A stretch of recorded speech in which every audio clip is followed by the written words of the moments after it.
I don't know if it's just like newer generations. Maybe it existed before, but there's a lot of entitlement. And when I was coming out of college, I got a late start because I was in the Marine Corps before.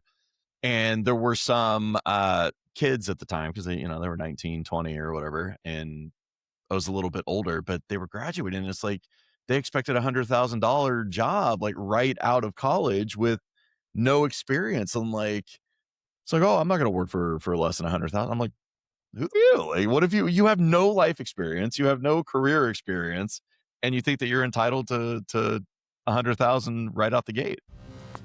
Leading Ain't Easy, the show that cuts through the noise and gets real about leadership. I'm Ryan Calkins, Marine Corps veteran and founder of Reframe and Rise, and I'm here with my good friend and fellow leader, John Moore, as we unpack the highs, lows, and hard-earned lessons of what it actually takes to lead with character in today's world. It's not another highlight reel or fluffy leadership pep talk. We're talking about the stuff most people don't, the doubt, the pressure, the people problems, the pivots, and the personal growth that it demands.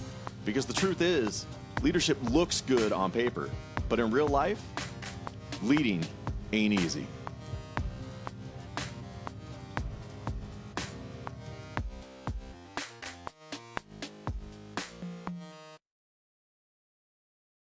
Welcome back to Leading Ain't Easy. Today we wanted to talk about the generation gap and looking at boomers and Gen X and millennials and Gen Z and my group, the Zennials, which is like the small micro group of Gen X millennials that are from like 79 to 84 And I'm because we love rock. Gen X. I'm all Gen X. 74 on. Go ahead. Go ahead. Go ahead.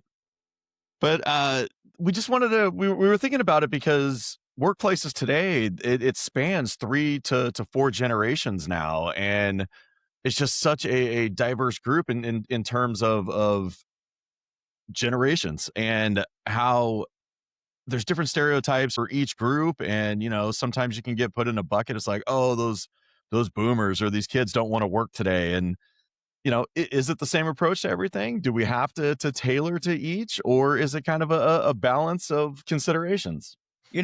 From an observational standpoint, when I look at, let's say, the 80s of what I remember from work, the 90s, and then going into 2000, you gradually see the change. But not trying to be biased, but looking at the generation that's now is totally different than any other generation. You think about it, okay, 70s, I'm just being, funny, 80s, you couldn't bring a dog to work. That wasn't even a discussion. Like, I want to bring my dog to work, or I want to work from home, or, all these different comforts that companies are really graduating more and more into, and never has been done before, because everything before in the 80s was about work. It wasn't about creating a home life at work. It was work and home was home. Now, what we're seeing now is I want everything to be like home. I want to be comfy. Some, they have the whole snack bars and the coffee places. I know some law offices have a full on bar there. On Fridays, everybody's getting drinks. I mean, when we make it so to the point, and I know me being professional, being here for 30 years, they're going to disagree with me, but I come from a very professional type stance, and you have now where everything wants to be so casual. Haven't you seen that graduational change of it being from a professional standpoint to now being so cash? And I guess it was a little bit different for me because I grew up spending a majority of my time with my great grandparents. So like they were both retired, but my grandpa was born in 1918 and my grandma was born in 1920. So they were very old school depression era, childhood. And it's like you work for everything. And I don't know, my grandpa was just a stickler for everything. He was like the type of person where they had a rental house and I would have to go help him, with electrical and plumbing and all this stuff. And I'm like, I just want to go play. And he's like, you'll sit there and you'll watch what I'm doing, Mhm. and I mean, it was helpful because it taught me a lot of skills I didn't appreciate until later. But I don't know, just going into everything, it kind of gave me like an old school work mentality, I guess, it wasn't even in line with the group that I was with growing up. So it was it was kind of a different viewpoint on everything. So I got to, I guess, live an old school approach to work, but also view how everybody else was at the time, which kind of gave me a blend of old school and new school, which is now also old school. But I don't know, it is different.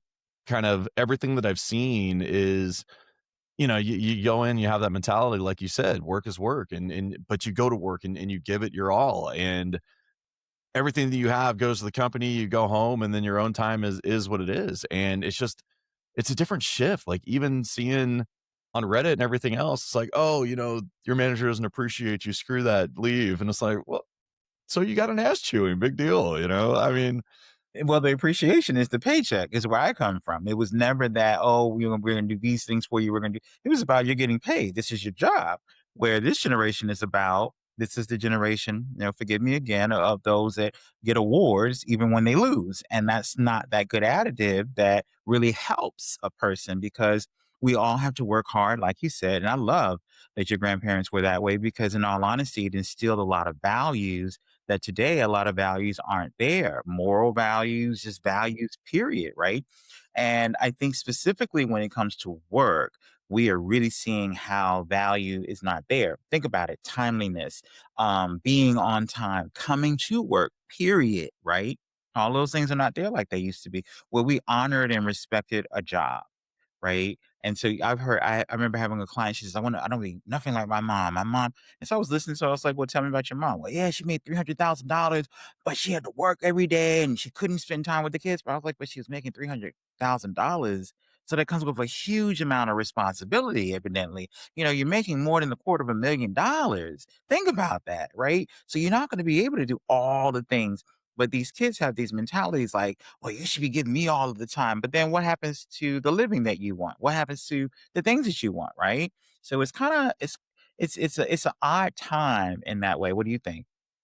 well, it's also I don't know, so that part of it is it's hard for me because, like, before I would put in 50, 60 hours a week, and everything that I had, I would give to the job, and I had pride in my not that I don't have pride in my work anymore, but it was after having kids, it's different, and I do want to maximize the time that I have with them, so the nights and weekends that I used to sacrifice, I mean, it feels like they were born yesterday, and they're already 2.5 and 4.5, and they're growing more, and it's just going by so fast, and it's like I think about the generations before that the dads would leave before the kids woke up, and they'd come home after dinner, and they didn't they got to spend maybe an hour of time where you would have the stay-at-home parent that got to spend all of the time with them while they could, which obviously that dynamic has shifted and both partners work, and Yeah. it's just it's crazy to see and feel how fast that can go,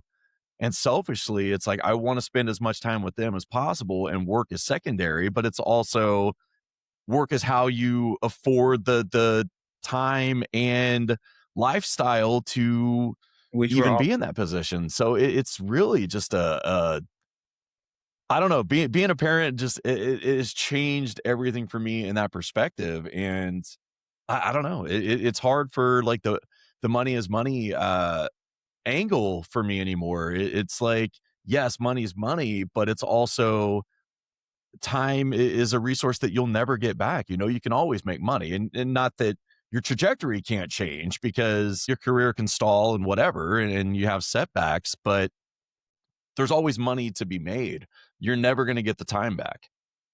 And I find that that is more of the later generation that they're thinking about the quality time to spend with the children. And I'm not disagreeing with that, but I like the fact that we find balance within it. Because what I find now is that a lot of kids don't have the character and they don't have the disciplines and they don't have the creativity of being on their own. Think about when we were coming up. I'm just a little bit older than you. Just think about it. We had our imaginary friends, we had our toys, we had the He-Mans and all my superheroes, and we played with them. We made fun with them. I hear parents, come play with me. I hear kids now, come play with me. Come play with me. It's like, spend that time with yourself so you have the creativity, you have your own way of imagination and all these wonderful things, and not always attaching it to another person, right? Because then where does that leave the child to go into the world, thinking of that way? But I agree with you. I don't disagree with, and I'm very proud of you to say, yeah, I want to spend time with my kids. When we look at fathers that are in the home, we have different ratios based on different culture and ethnicities. Some are not there at all, some are there more. So I think it's a great thing, right? But I also think working is great as well. And I think working and being able to provide for the family and in a way that we can do our summers together. So what I miss in the year, we got our summers. We have great summers and we go traveling and we spend all of our summers. We make up for that time. Christmas, spring breaks, we make up for that time. That's It's always fair. be done right then and there. It could be done over time.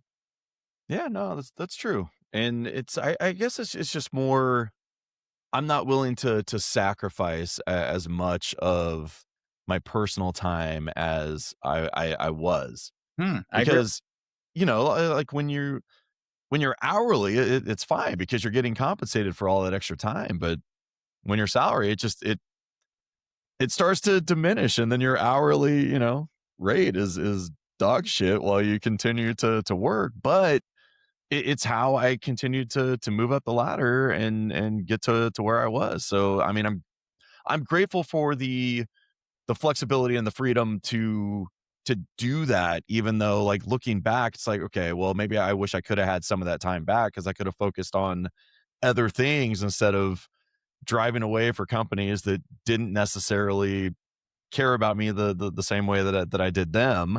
Not to sound bitter because I'm not. It's all right.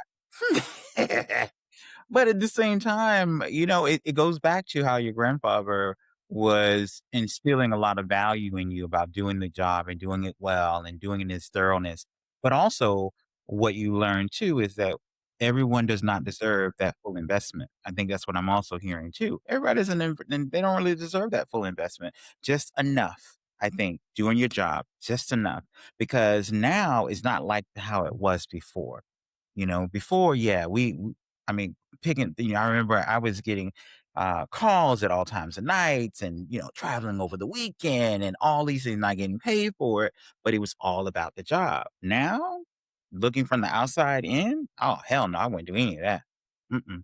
No, I wouldn't do it. I would make sure, "Oh, no. Oh, can you be there? Yeah, I can leave on I'm not gonna leave on Saturday. I'm not gonna leave on Friday." I'm gonna make sure that, yeah, my time, like you said, is of importance versus giving so much to companies that really don't deserve it.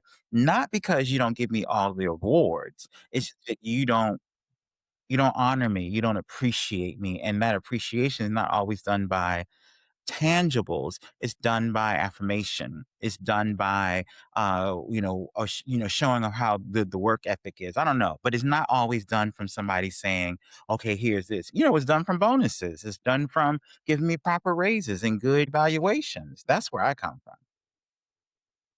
I would love bonuses more if they weren't taxed like 50%. Oh hell, of course, yes, please. You We know? all would. Or the fact that every time we got a damn raise, we're on a different tax bracket, right? All that bullshit. Yeah, crazy, crazy. It sounds a lot like you don't wanna work hard. Like, you'd fit right in with this new generation of people, right? Guess I don't wanna work hard. Whatever. I've worked hard so long that now you find your balance. No, but it's just, the stereotype that the old school CEOs, executive teams now, it's like, "Oh, nobody wants to work anymore." And I'm like, "Well, people still wanna work. It's just they wanna be appreciated for the work that they're doing." And but I've also I don't know. So I had You say a appreciate, I say compensated. Go for it.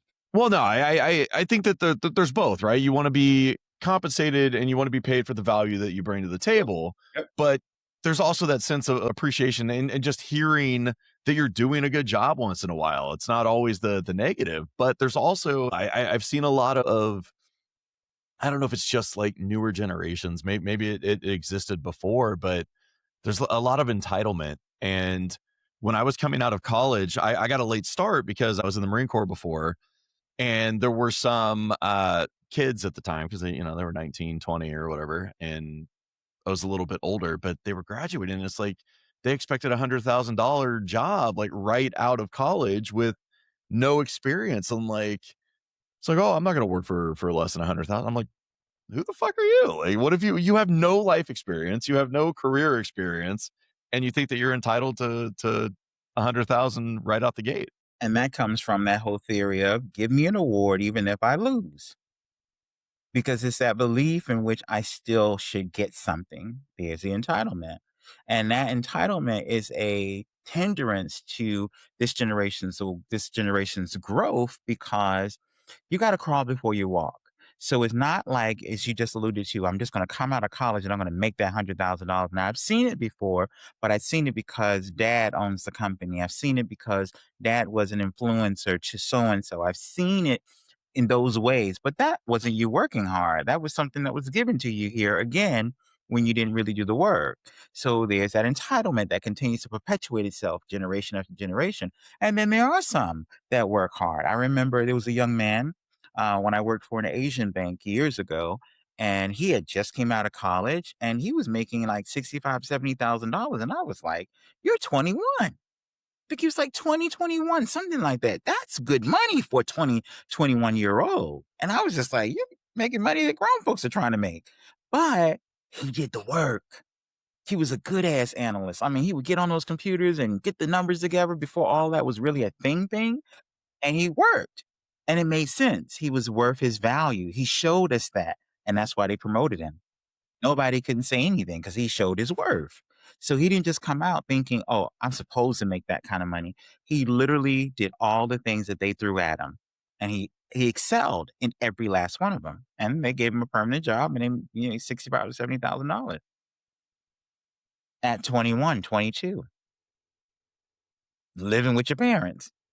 So yeah, I was making the whatever the threshold that everybody made at my level in the Marine Corps, because it was, And at that age, I think I was doing maybe 20. What I think maybe 27, $28,000. Come on. And he's working making a whopping 65 to 70? Yeah. But the thing of it is that what my point again, he worked hard. And nobody, and I mean no one, does not appreciate someone who works hard. Right? Now, if you overwork, like we were alluding to coming into our conversation, and you're not getting appreciated or compensated, that's a whole different thing. But that was one where that technique of working hard worked for him.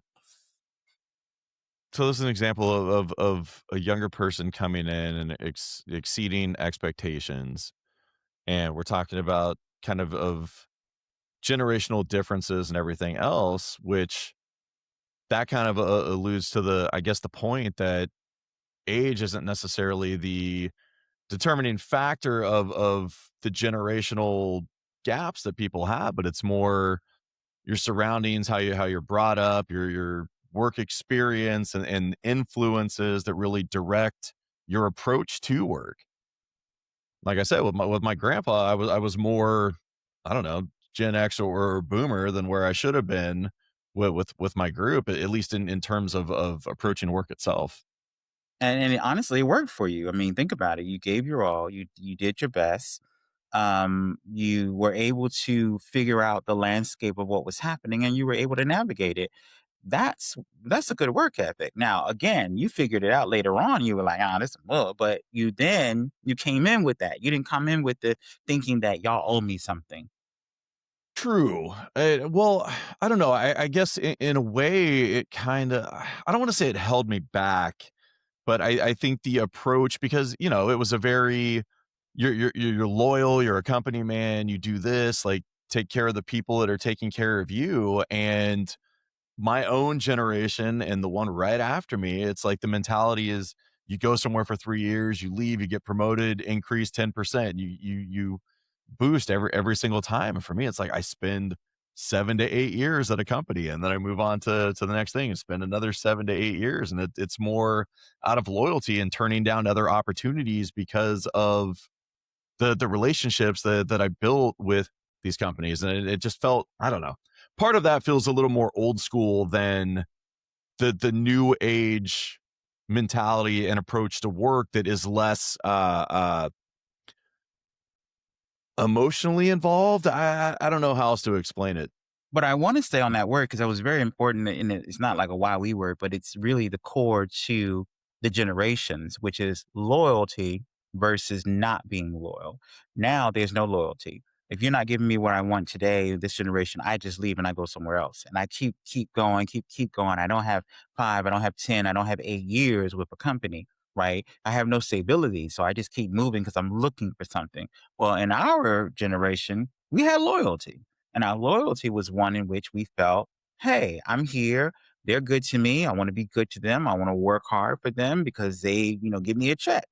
But then when we again later on figure it out that yeah, it's more than just a check. I want to hear, hey, are you doing a good job? Hey, here's a good bonus. I remember getting a $14,000 bonus out of freaking nowhere.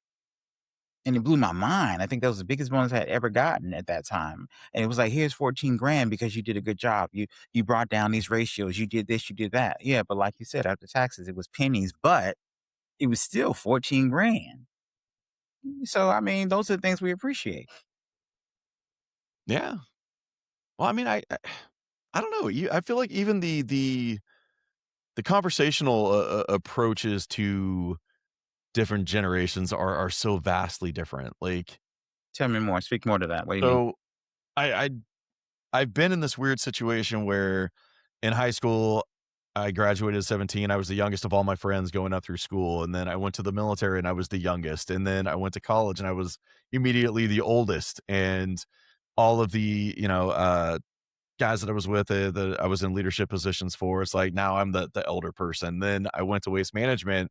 I was immediately the youngest person, like severely the youngest again, and where workers like drivers that I was now responsible for were old enough to be my dad, and trying to navigate different approaches in communicating because when you go from the military where it's, oh well, you do it because of the rank I have, like you have no choice. I told you to do it, you're gonna follow orders, to then going to college kids that they don't give a shit what you think. Like you have to find a way to motivate them to do what you need them to do because you got to find a way that makes them want to do it because they want to do it, not because you're saying, "Oh, well, go do it." Like, well, who the hell are you, buddy?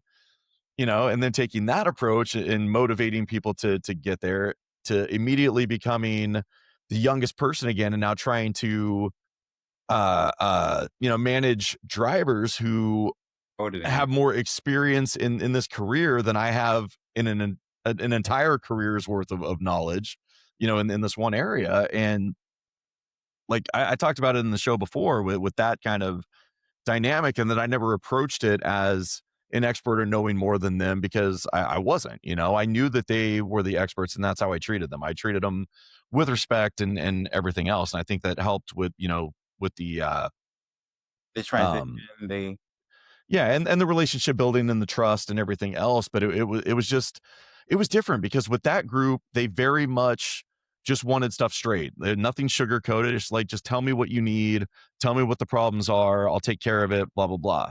And then going from there to the consulting role, it was like everybody, I hate to use the term soft, but that's what it felt like. It was such a stark difference from give it to me straight. Now it's like, oh, well, I don't like that tone. I don't like how you were talking to me. And it was a very, now I'm older again, and we have analysts that are coming in that are a generation younger, and just shifting the approach to communication with them, where you have to be so careful with every email that goes out because I'd have to read it 3 times. Like, is this offensive in any way? Like, it was just going from one extreme to another and bouncing all over with how the reception of words would be for people, and trying to be mindful of who may take offense to something that's written or said.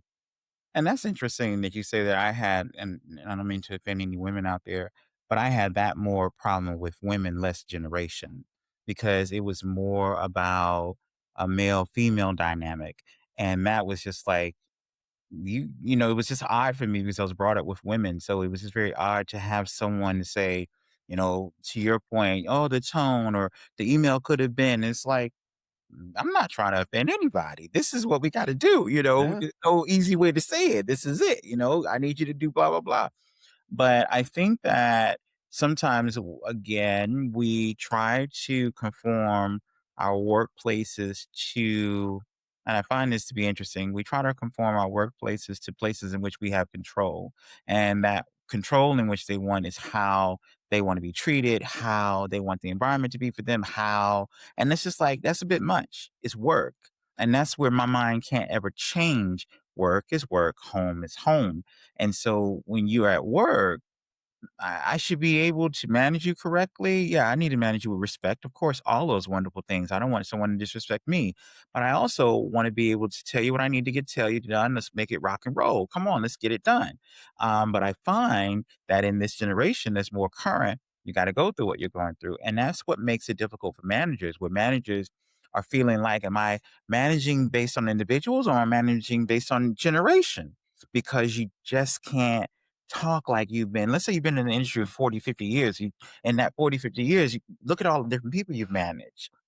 And then now you get to this new generation, it's like everything is, oh, I don't like the way he talks. I don't like the way he looks at me. Oh, he doesn't say good morning to me. It's like, look, I'm not your dad. And don't give me that energy that that's what I'm supposed to be doing. That's, we need to go to therapy for that. Don't bring that in here. But that is something in which they do because they want to have control of the narrative. And that's just not the work environment. To me, is not the place to have the control of the narrative because it's a neutral place, if that makes sense. It's not a place where it's yours or mine. It's kind of everybody's. It's kind of like that. It's not a place that we really have that much control over as we think we do or want to. What do you think about that? I agree. I agree with that. Um, I also, I don't know. As you were talking, I was thinking about it, and I hope we haven't come off negative, like we're crapping on younger generations or anything like that. It's. I think that there's a lot of positives in that,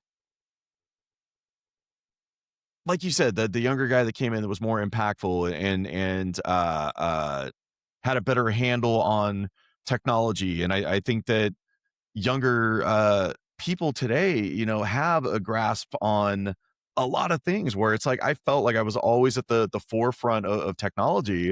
And then I meet people today and they're doing shit on iPads and sliding it over onto their computers. I'm like, oh man, I got left behind. What the hell happened here? Yeah, yeah, yeah. And it's just seeing like the adaptability and flexibility and just and kind of the creativeness that people bring in that I feel like, when like you said, when you've been there a long time, you become reliable and consistent, and you have that tenure that is that institutional knowledge, but it also allows you to get comfortable. So the worst thing you can do is close off to new perspectives where somebody may not have the same level of knowledge, but they could have a new approach to do something that could be an absolute game changer for you and everything that you do. And I did see that with waste management when I talked about before how we did the onboard computers, Hmm. and the older guys were the ones that fought the hardest. But then when they saw the advantage to it and how much time it saved them, they became the biggest advocates immediately. Hmm. And it was just it was cool to see like The the transition. change happen, and just I don't know, being observant to that from my point of view, trying to teach these older guys something new. It's like, okay, I got to remember to do that when people are coming in and not say, oh, get out of here with your snazzy new tech. And making people feel certain ways about it. But I want to go back to the generational statement. I think that what you were saying was even you touched on was even more important, which is being able to pull the value. And I'll say out of every generation, not one specific. I think that when you have older generations, you have traditional knowledge, you have knowledge that should not be disrespected or said that it's, oh, it's grandpa. That's not how we do it anymore. That's disrespecting that. Then you have another generation. So each of the generation has its input and they bring value, right? But what I sometimes have a concern with is that one generation believes that they have more value than any other. And that's where there's a problem because if we don't respect the people who come before you that allowed you to have, if you will, this, then it's like, you're not really respecting that, but you want us to respect you. You want us to respect your value. It has to be something that we respect all of the of what brings and what's being brought than just saying, well, I've been doing this. Well, you've been doing this for what? Every bit of 5 years? Well, we've been doing it for 45 years, you know? And so I think that being able to respect that the holistic approach to it all and not just one and oh, we got to all do this physics. I remember this brings up another point. I remember we were getting into doing LMS, learning management systems, for training, and they said, "Oh, we have to bring in gamification." My eyebrow went up, and then another one was, "Oh, we should only do 5-minute snippets." I said, 5-minute snippets? Yeah, because the new generation's attention deficit. I was like, well, wait a minute. What about all the rest? So we're going to create a program that's going to meet one generation, but we have a company that's been around for 35, 45 years. We got multiple generations here. A 5-minute snippet, it's not going to help me. I need to have a beginning, a middle, and an end. I don't just need this and, get it from there. What do you think? Well, I think when you're trying to push out the expensive 40 plus crowd and bring in, Lord, cheaper labor that can that was one of the do purposes. more work. I mean, I get it. Like you want to attract the newer wave of cheaper employment. But the sad part I is don't agree with it, Mhm. But but it's not surprising. they're not even getting paid their worth at that time.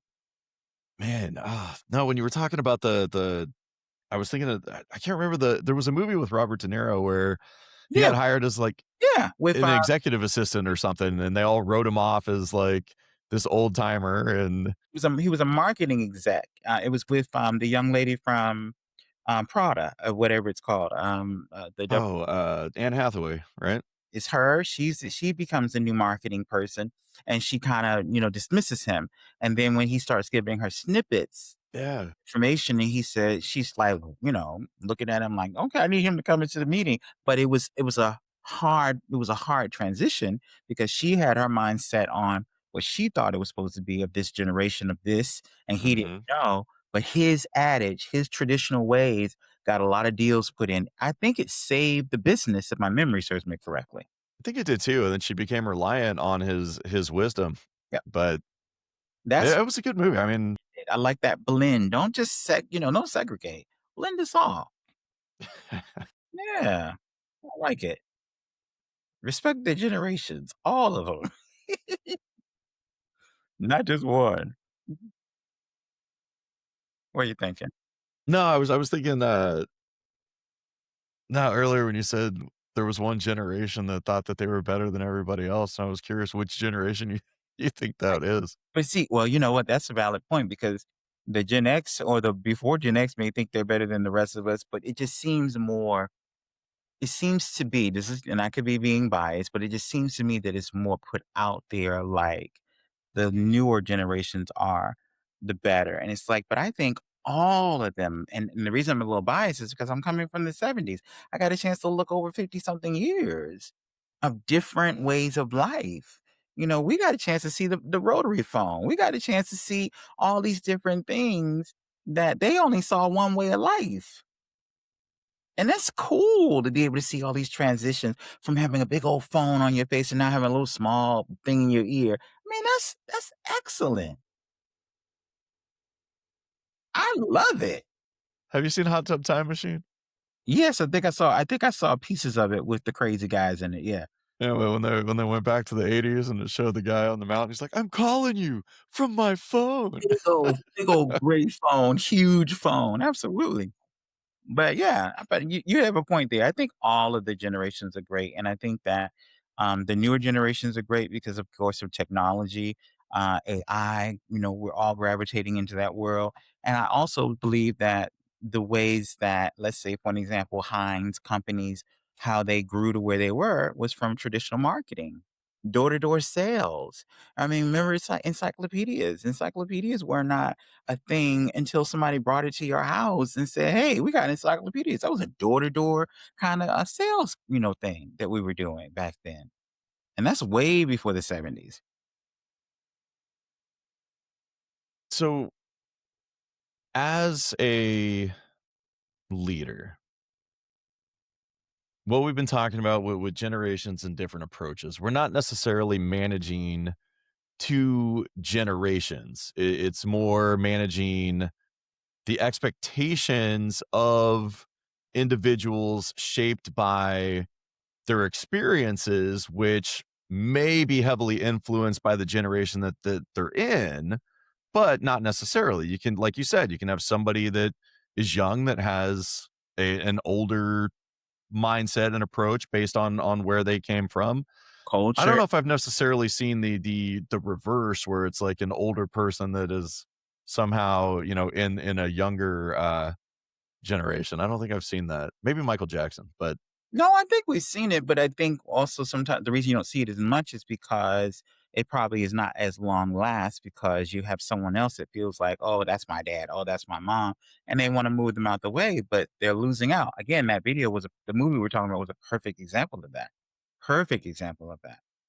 so as far as leadership responsibility to approaching managing different generations, what is your take on how to approach it for people that are potentially in leadership positions now that are dealing with multi-generational workforces, or somebody that's coming up that would need to consider different generations that would be above them upon promotion? And see, the first thing that came to my mind was balance. The first thing that came to thought as you were talking was balance. You have to be very balanced. And I don't subscribe to managing individuality. I think I like to manage across the board because when you start to manage from an individual standpoint, publicly and where it's noticed, now you're showing favoritism. Now, oh, you must like this person. And I found that especially having instances happen, that is the way that it can be translated, right? So if you do it from a balanced approach, from a skill level, the reason I'm giving this to, let's say, John is because he knows AI. Now, what I want you to do is work with John so you can also learn AI as well. I believe in cross training, right?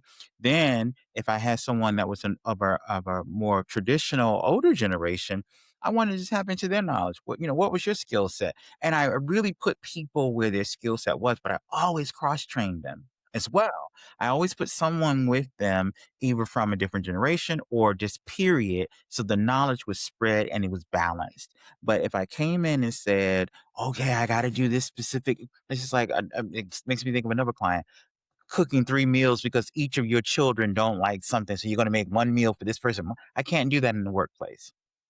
And that's what that teaching is done, even from the home aspect, is thinking that I should have things done, for me because I like it that way. But I can't do that because it's unfair to the other. So with the plate approach, you would cook dinner for the same dinner for everybody and say, pick out what you don't want to eat. Hey, this is it. We're not doing a meal for you and a meal for you and a meal. And I've had clients that talk about here's a meal. No, this is what we're eating. If you don't like it, my mother knew I didn't like onions, so everything else was on the plate. I would eat everything. I would pull the nasty onions out, but everything else I ate because we were brought up. What was put in front of you, you ate. Yeah, I knew I liked you. Absolute. I am a avid onion hater as well, so God, I hate it. I I mean, still can't do it. with a passion, hate it. Like, onion powder, I don't mind, You but get the that? actual onion, like, Mm-mm. nope. No. Alright. I could smell them. Oh, but yeah, so my mom knew that. So yeah, she was like, John, I put some onions in, but I didn't put a lot in it. And I'm like, okay. And I would pull out the ones that I would see, but I would eat my food. But I dare not tell my mother, I want this separate. I don't want you to make me separate beans, no onions. Really? No, that's not how It the world works. it's No. like anger management when, Jack What? Nicholson throws the plate, and he's like, "I said over easy." And, thank you. We're trying to say that's my mom throwing the plate back. As you said, I told you to eat it. Yeah. So what you were saying about the leadership responsibility, it was Balance. s and setting the clear standards that applied to everybody, even though you would have communication that may have adapted to the individual, but it didn't change the expectations that would apply to everybody. Nope, it didn't, and they didn't change the approach. The approach didn't look like I was favoring anyone. The approach didn't look as if, this person had more skill set than this person. It made it to where they had more of a skill set, but we did not, we didn't make that be the standout. We didn't make it be the standout so that another person would feel indifferent. We just didn't do Hmm. made it where everyone felt like we were all on the same level playing field. And that's just a good old corporate adage. I just never we were never taught to do it any other way because we knew the litigation that would come from that. We knew the favoritism, we knew the HR that would come from that. So if we stayed away from those types of behaviors, there was less time we spent time in HR. Well, and the other benefit of that is that everybody is operating under the same unwritten rules and has that kind of that shared respect within one another, and the expectations are kind of already Already there and easy to manage because everybody is already holding each other accountable. Absolutely, and then when you add the other component, which is the cross training, now you are sharing of information. Now we are now engaging everyone in. So if I get something new, if I train someone on something, I want to make sure Betty knows about it too. I'm not holding it to myself. I'm making sure she's up to date on stuff. That type of buddy system creates this whole synergy that really believes making up a team, right? Hmm. Was my whole adage was I wanted a team, and I wanted my team to be multicultural, I wanted it to be diverse, I wanted to have everything that it possibly could have because I, coming from the training world, I wanted it to be a representative of the people which they were training, right? So Hmm. if person saw them, they could relate to them, they could get it. They had no favorite. They just were like, "Oh, the training team is great." Period. But when you get into that kind of specialized or specialty, or when you get into the generational, well, he's good at this, so he's going to just do that. Well, why can't he do that? But why can't he train someone else to do it? Because another thing I might have said, and I think I did say this in one of our other podcasts, which is I don't like to be held hostage from my staff. If my staff knows something that I don't know, we all are going to know that because if they leave, they're not leaving with that information. No, we're all going to have that information. Somebody else is going to have that knowledge because if that person holds us hostage with bad behavior or bad conduct or just period, we're screwed. I've seen that quite a bit. So have I. That's why I learned from it. I don't do it. I'll tell somebody in a minute. Oh, they will not hold me held hostage.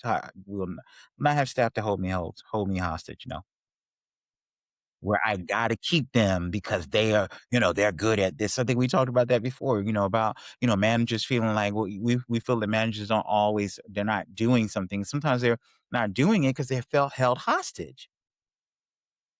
Be a good future episode. It's not a Also, the piece that we talked on earlier about the relationships at work and wanting to bring, make it your home and have that family feel. Yeah, we'll have to come back to both of those. good. Good. I like Oh, that. not to put you on the spot, but I'm gonna do it anyway. Um, One thing, so when you were our first guest, I didn't have the question yet. Like I did it for every guest after you, but what was the best? It's unrelated to this topic, but I'm just curious what the best piece of leadership advice you ever got was. Be fair. Be fair. It was just as simple as that. Be fair. And I have never not done that. Be fair. Because when you start to again show favoritism, when you start to honor others and others, you are literally putting poison into the water. And one thing I know for sure is, and I'm not trying to be funny, but staff smell blood. And if they Yeah, see they're going to respond to it. But if you're fair and you're balanced, you can't go wrong. That's why when you asked me that, I immediately went to balance because I remember them teaching me be fair. And of course, have a managerial work ethic that was, superb, but be fair. I like that. Yeah, be fair. There's no need to, just because you're a leader doesn't mean you have to be an a-hole, or that you need to be arrogant. And a lot of times people who've never had anything or never had experience in management, that's the first place that they go. And they always lose. Yeah. Oh, you know what? I know we got off topic, but before we close out, there is one difference that may kind of be shaping everything. And, obviously older generations, you could survive on a single income, right? You would Mhm. have one worker, pay for the house, you have your person at home, whatever, right? But as You have to incorporate in that, we were talking about a whole different economics too. Everything was cheaper and things like that. That's why you had the one person in the home doing. Go ahead, please. right, and as women enter the workforce, and now you have dual income families, everything starts to increase because there's more spending, and obviously everybody's going to leech off of that and pull it and blah blah blah. So as that has changed and shifted, it's also become, I mean, just looking at the or not the demographics, but the economics of everything where, healthcare has skyrocketed and Grocery. schooling has skyrocketed and housing. Yeah, yeah. So with all of this happening where you had generations that, you're 18 years old, get out of the house. Like you're a grown up now. Go live your life. And now it's like, people are living at home until they're 30, 35, 40, whatever, not getting married. And they're just, piling money, and it's just it's a different generational thing that may contribute to some of the thought process in work ethic and everything else is that I'm not saying people that live at home are coddled or anything else. Like sometimes there are circumstances where it's like you feel trapped and you don't know what else to do. So you're trying to save for a better life, but then there's other people where it's like they never had the boot in the butt to get out, and it's kind of, you're a coddled 35-year-old man that lives in your parents' basement that, yeah, you have a job or you don't, and I don't know, it's just another piece that I wanted to touch on before we completely wrap today, that I don't know, it came to me while we were talking about other stuff. I don't know, sometimes. I think there's a value to that, and I think that you have a point, especially in today's era, which is really sad because if you think about it, in the '70s we were in a recession, which I didn't know. In the '70s we were in a recession. People still had their own apartments, right? People were still able to be at 18 and go get an apartment and things like that. Well, now you can. I mean, you're talking about the average rents. Well, let's say in California, average rents, we're talking about 25, 35. Well, at least high, let's say high, 1,018 or 8,500, whatever, high all the way into 2,500 to $3,000 realistically. And even on the East Coast, we're finding that the rents are going skyrocket. So yeah, you're right. But then sometimes people use, I find, those things as a crutch to not leap out, right? Because you can always get a Mhm. roommate. You and your buddies, three buddies can get a house together. You all can do that together. But sometimes it's the comfort of being home, cook meals, wash clothes, all of those things. And the things of that is not wanting to ever really grow. That then lies back on the parents. Did you instill things in them that would make them want to leap out and go? Did they go to camp for 2 weeks or for a summer where they knew what it was like to be away? Did they go summer breaks to go visit family so they had their independence? Did they have a full days like when we were growing up? We had full days when we were out. You would think we were on a job. We would just be exploring, just exploring, just exploring. They don't do that stuff no more. Yeah, we used to jump Therefore, on our we bikes and we'd ride all the way across town to get to Toys R Us, See? and See? You know what I'm talking about. yeah, And we would do some awesome stuff exploring, but now, kids don't do those things no more. yeah, well, I mean, I don't know if it was the safest thing in the world, but my grandparents were like, "Go play, be back by the time it gets dark." Yeah, exactly. When it's done, when lights come on. But what's funny about that statement you just made, think about it. You don't know if it was safe, but it was less safe then than it is now. I think it's a little bit more safer than it was back then because now we got cell phones right on our hips. We got trackers right on our arms. Look at all these things that we have versus what we had then. Then I think it was less safer for us and we still explored. We weren't Well, afraid. yeah, I mean, I guess the way that everything was presented then also, I mean, you'd have news stories every now and then when it was like a major travesty, but now it's like everything is aimed at scaring the hell out of you. I just feel like kids don't play outside anymore. Like everybody is indoors or they're on a screen or something. And we grew up with TVs and video games, but it was like we're still outside for the majority of the time playing. And I don't know. I mean, cell phones. didn't really exist then unless you had the big Zach Morris phone. So But the funny part about that, when you're talking, it made me think of the summers we would spend in the Southern Belt, and we would watch TV to a certain degree. I think it was around 12, and then we had to go. We had to yeah, literally get out of the house, and we I were, did have a pager though, like a drug dealer. oh god, who was paging you? Well, I had to have it in case, Something. well, in case my parents or grandparents needed to reach me, and then I'm like, We didn't have no "Oh, pages. It was no way of contacting us. I'm telling you. I mean, it's really, when you think about it, it was really, I mean, it was fun to explore. It was yeah, no, it was." totally fun. It's a different world now. I don't think people, and that's again, people don't have the creativity. They don't have the spontaneity like we used to have. We don't have that anymore. Too many Well, options in a way. that's what really scares me, about AI, which is another thing we may wanna talk about in a separate episode, is just Yeah. the reliance, and I don't I see a shift that is extremely concerning, and it's not just youth, it's Everybody. yeah, but But that was kind of the divine purpose of it all. well, it is. I mean, it's supposed to I mean, maybe it is. I mean, But I like to think that it would the intent would be to remove, like, menial tasks and free people up to do more important things, but maybe it is just another tactic to dumb down society, I don't know. I mean, because when you look at any futuristic movie, you see this transfer to where we were doing things, and all of a sudden, this wave of technology just comes in, and then here it is. I mean, and the thing of it is that it would have been great if it was gradually, like how it maybe brought into the high school and the college, and then it was more of that. I mean, it was more adaptable to it. It would have been a part of that, but it just came in like a thief in the night one day. But then it really didn't, because someone had broke it down to me and said, when you were doing this, you're doing that, that was AI. And I was like, whoa. So AI actually was here much, much longer than we thought it was. We were just seeing it really be and call it AI. So he was using an example of like how Netflix would say, "Hey, you were watching that. Hey, check these out." Well, that's a form of AI. It's tracking what you watched to then suggest what would be good watching. I was like, Yeah. "Oh, that's interesting. I never thought about that," and it is. It's a form of AI. VR services is a form of AI.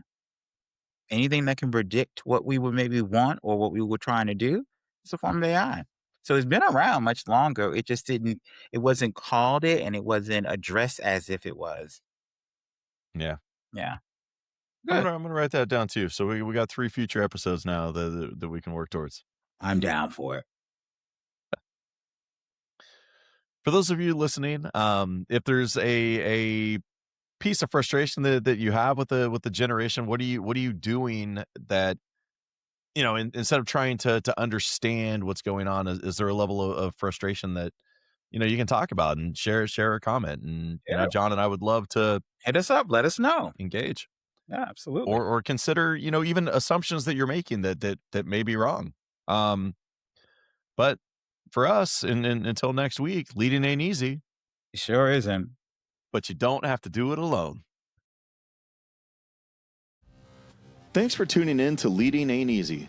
If something in today's episode resonated, please do us a favor and share it with someone else who leads or aspires to lead. Because honestly, none of us have this figured out, but we can all get better together. If you're a leader or professional feeling quietly stuck in your career, visit reframerise.com. It's a career and leadership coaching firm where I work with veterans and other high achievers to realign their work and lead with purpose. Again, that's reframerise.com. And if you're looking for leadership tools, training, or support for your transportation department, check out Bus Pro Network, where Ernie helps school transportation leaders across California build safer, stronger teams. Please subscribe wherever you listen, leave a review, and let us know what topics you'd like us to tackle in the future. And remember, leading ain't easy, but you don't have to do it alone.